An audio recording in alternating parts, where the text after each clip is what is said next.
music. Yeah, cue the intro music. Okay, you ready, Big Dowie? Here we go. And action. Welcome back to another episode of A Fern. The Fern is here this time, A Fern Between Two Dohs. My name is Big Dowie and Big Dowie. And this program is proudly brought to you by, you boys both know, Wingman, the beer that gives you wings. Today, joining us on the show is two of Sydney Uni's finest. We have Nick Phipps in the top left and Harry Potter in the bottom middle. How are you, gentlemen? G'day, lads. Thanks for having us. Very good to be here, lads. Yeah, it sounds like it, Harry. Thanks for joining, mate. We haven't seen you in a little while, obviously, being over in the UK and transitioning to a different style of footy for both of you. Potter, how have you enjoyed it? You're the most recent with Guy going over to the UK. How are you enjoying what Leicester has to offer? On the rugby field or the city? We know it doesn't provide much else. It's been a lot of fun. Leicester itself has been pretty quiet over the past 12 months with COVID, but high hopes for the next year. Well, that's interesting you say Leicester's good on the footy field. I haven't seen play too many games yet, mate. Fang, a transition for you, mate. You a number of years ago now, but now you've gone over to the UK with a family. How's that been? Yeah, it's been all right. It's been different. Obviously, we sort of landed, and then about a month and a half later, sort of COVID sort of really hit here. So we're sort of just coming out the other side now, which is good. I feel like we've seen more of London and the UK in the last 3 months than we have in 2 years. So it's actually been good to get out and about and go and see some things that the Poms think is pretty cool. Gentlemen, we're going to move on to a little bit about international careers. Harry, don't smile so much for me. But Fang, we'll obviously start off with you. 70 caps for the Wallabies. Played a part in a number of memorable games in that jersey. What was the highlight of your Wallabies career? It was the 2015 World Cup. It was a great run for the team, but also the sort of swell of support we had from back home was unbelievable. And that was sort of one of my best memories of being in the Wallaby jersey, just the way that everyone back in Australia sort of, we started off probably not really ranked to go anywhere near the top, and we just built our way through the tournament. And then when you hear the stories of the pubs being rammed at 3 a.m. and people getting right behind it, and though we didn't probably go all the way in the last game, it was pretty pleasing to be part of such an epic run and sort of build a bit of love and a bit of enthusiasm back home for the gold jersey. Yeah. Harry, that moves on to your international career. There's rumours going around the rugby world that Harry Potter might be pledging his allegiance to into the Northern Hemisphere. Important to know, Big Doe, that the whole Potter family's picked up and left Melbourne, so they're fully based in the UK now. Graceful. I know you guys have a bloody Hogwarts you want to get to, but what is the plan, Harry? The accent's on the way out. I'll be getting an English accent and leaving it all behind. No, not at all. Very much still Australian. Don't you worry. That's you, Nick. Obviously, different style of rugby over in the UK. How has it been going to London Irish? Or comparing it to the Waratahs, what's it been like playing at London Irish? It's definitely different, and I probably took a lot longer to adjust to it than I thought I would, to be honest. I just love kicking, mate. Yeah. They kick anywhere. So, which is good because, the Waratahs and Wallabies will probably, run first, run second, and then sort of kick at the last resort, which is a good and bad thing. And I think over here it's been interesting sort of learning curve, sort of figuring out why they kick, when they kick, what the idea is behind why they kick so much. It's interesting. You can really start to move teams around. It puts you in an awesome field position and gets the team on the front foot because it's just so hard to cut stages over here, especially sort of around January, February, March, when you haven't seen the sun for 3 months and it's, Poms can't catch at the best of times. So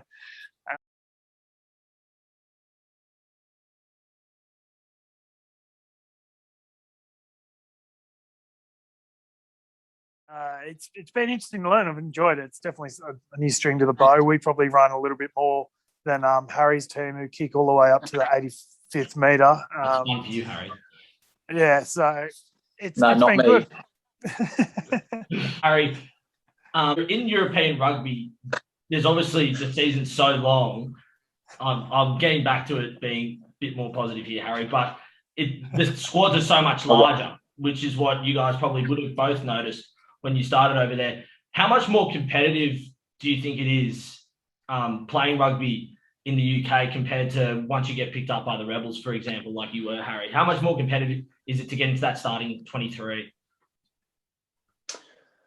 Well, I think the good thing about being over here is there are that many games that a lot of the squad gets the opportunity, and the squads are much bigger. So I think if you play your cards right, being over in the UK is a pretty good thing for getting an opportunity, because there's 30 or more games in a season, and they're going to have to rotate the squad. So in some ways, I think probably Australia is a bit tougher for that, because there's only 4 or 5 teams and much smaller squads. So it's probably good over here for that, in that regard. You, Fanger, obviously at the back end of your career in Australia, you spent a lot of time back down at University Number 2 Oval, which was great, unlike your friend Bernard Foley. What is the difference? What did you find was the difference between the era of when you came through the ranks of Sydney Uni and then the ranks of Sydney Uni when you were leaving to go to the UK? I think the best part about coming back towards the end of my career was the only real difference was the faces. So, like, I remember when I first started, there was a huge culture sort of run by the senior members of the club. You know, the coaches were the best coaches in Shute Shield, and that professionalism and that sort of drive to be the best team and club, more importantly, in the comp was there, but also huge emphasis on the boys getting around each other off the field, which was so much fun as a young bloke, you know, 18, 19, 20, just rolling in and rubbing shoulders with some of the wallabies of the day and getting on the beers with your close mates in your age groups, and then going into grade and meeting new people. I couldn't have loved that more. And then I sort of had like a 6-year stint break where I didn't have to come back for a while, and then came back, and it was the same culture was there. There was so many good blokes. I didn't know a single person there except Lodgy, who was coaching, and I just loved it. It was so funny seeing like cardboard cutouts, some of my best mates still in the club now, just different faces having a ball. So yeah, I love that. Harry, your Sydney Uni career as well. You know, I played a second Colts grand final with you in your first year in 2016. That we should have won, but we lost. I won't name names. I probably should have a second Colts jersey in my cupboard. But Harry, it's funny because it was a pre-season / going into grade for you where your form and you turned into an incredibly gifted footballer, and you know you ended up starting to dominate first grade. What in that sort of transition from Colts to grade do you think that you sort of found within yourself and made you the better footballer? You know, to a lot of us, it sort of felt like it happened over the course of a pre-season. Well, thank you. I don't know. I think I probably went pretty hard at the pre-season, but I think there's probably a lot of luck involved as well. And I think Rob being there put a bit of faith in me for a little bit. And then one of those years I got a good string of games together, and I think that was pretty beneficial. Being able to just play game after game, it was a good sort of building block each week to get better and better. And I'd say that's probably what I put it down to. At Sydney Uni, because it is such a competitive environment, particularly for spots, there's probably a lot of Colties who are sort of going through the ranks who are maybe think that first grade is too far a stretch. Without being cliche, what sort of advice would you give to them? Oh, I think the train hard thing's something that everyone at Sydney Uni knows, and there'll be so many people in thirds and seconds Colts and first Colts that are flogging themselves 5 days a week and playing in whatever grade. But I think if you just love being at Sydney Uni, which so many people do, and just buy into it all and do that hard training, but just love being there, I think that does a lot for your rugby as well. And the more you sort of enjoy it, the more you invest in it, then I think the more you get out of it and get better, I'd say. When you're working through those hard, always is. When you're working through those hard yard pre-seasons at Sydney Uni, who was the person you used to tag along with the most to try and match yourself with? Tom Carter was always hanging around flogging us. So it was hard to get away from him when he was there, running up through the hills of Glebe. But then, yeah, keeping up with anyone, Calabasas, Banjo, was always tough going. Moving on to the next segment, as we do with every Fern Between Two Dohs, we actually have a weekly survey that goes out to a lot of the viewers. This week we had 592 respondents to the survey. So essentially what we did, we asked them 3 questions. We gave them a couple of options. So what we're going to do is we're going to run you through the questions, and then you've just got to answer to the best of your knowledge what you think the correct answer is going to be, and we'll see what the comparison is, all right? Okay, so the first one is, who's the biggest money guzzler SUFC player that's overseas currently? Is it A, Fanger, 2, Bernard Foley, 3, Tolu, or 4, Henry Clooney's Ross? So someone who's actually who's overseas a few years ago, but who was it? A, Fanger, B, Bernard Foley, C, Tolu Latu, or 4, Henry Clooney's Ross?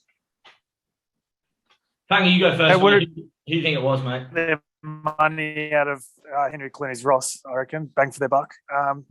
It's got to be Foley, mate. He plays like 4 games a year, and he's back here on his toy farm for 8 months of it. Red card in one, a yellow card in another. Correct. That's a good way. That's a good way to earn your money. That's 2.5 games of rugby. That's great. And then can't even turn out for a few Sydney Uni games. No. We said to him last week, 4th grade net a hooker. Harry, what do you think? Yeah, Fanger's convinced me that it's got to be Bernard. Okay, right. So these are the standings, lads. Last place, surprisingly, is Tolu Latu. 3rd is Henry Clooney's Ross. 2nd is Bernard Foley. And with 89% of the vote, it's Fanger. Well done, Fanger. At least I'm on a bit of a junket. Who cares? Yeah, fair enough. All right, second question. Who's the biggest tight ass at SUFC? Current and past players, of course. Is it A, Charlie Hancock, B, Harry Potter, or C, Tom Carter? Or D, which is the special one we put in there, D, David Haig. Hagee wouldn't shout it for shark bidding, would he? Runs that club with an iron fist. Correct. It's got to be Tom Carter, mate. He'd do it. He'd offer all these rubbish PT sessions and never have to pay for a coffee at Ralph's. Okay, he'd do anything to not have to buy a beer as well. Yeah. So Nick locked in Tom Carter. Harry Potter, what are you in, mate? I'm going to lock in Charlie Hancock if it's the boys voting. That's a good one. All right. So actually, in last place was Charlie Hancock. Third place was Tom Carter. So you're both wrong there. Close second was David Haig. And that's a close second, David Haig. And then 98% of the vote went to Harry Potter. Well done, Haz. Harry, I think your internet reception says it all, mate. You keep freezing on us. We haven't seen you had a clear picture all night. Just constantly catching up your picture, mate. I'm shocked. Yeah, always unchecked data unless I'm doing enough, mate. All right, so it comes down to the last question, lads. The third question was, Harry, which SUFC player accumulated the most wealth from the EPS program? Was it A, Nick Phipps, Potter, B, Travers, C, and then D, Henry Clooney's Ross? Let's get Harry to catch up here. Who do you think it is, mate? Nick Phipps. Okay. Good answer. Okay, Nick, we'll go with Nick. No, I'm still on scholarship, so I better be. Oh, all right. Well, that's what Hodgie told me. Phipps. This is a stitch up. Now, Harry, you might be able to quickly update the viewers. We sort of asked whether you were at training this morning. Did you get sent home from training? You and Guy got sent home from training today. Is there some outbreak going on again?